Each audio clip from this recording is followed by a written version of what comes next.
Hello friends, ఈరోజు మనం అరకులో ఉన్నాం. అరకులో ట్రైబల్ మ్యూజియంలో అన్ని చెక్కతో చేసిన వస్తువులు చాలా ఉన్నాయి. ఈ గన్ను చూడండి, 200 ఏమో చెప్పాడు. నేను 100కి అడిగాను, ఇవ్వనన్నాడు. మా వాడు చూడు, కత్తి కత్తి చూడండి ఎలా చెప్తున్నాడు.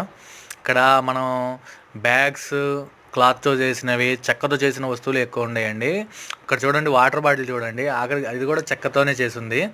నాకు అనిపించింది మామూలుగా వాటర్ దీంట్లో ఆగుతాయా లేదనిపించింది. ఈ బొమ్మ చూస్తే నాకు ఆశ్చర్యం వేసి 2 సార్లు తిప్పాను. రే తిప్పదురా తమ్ముడు అన్నాడు. అయితే ఆ చెక్కతో చేసిన వస్తువుల్లో నాకు కొన్ని బాగా నచ్చినాయండి. వాటిని బాగా మేము చూపిస్తాను. మేము వెళ్ళిన షాపు ఇక్కడ బోటింగ్ ఉందండి, దాని పక్కనే. ఇంకొన్ని వీడియోలు మీరు గమనించాలంటే దీంట్లో మన ఛానల్లో ఇంకా వస్తూనే ఉంటాయి. ఏదైనా తప్పులు ఉంటే క్షమించండి ఫ్రెండ్స్.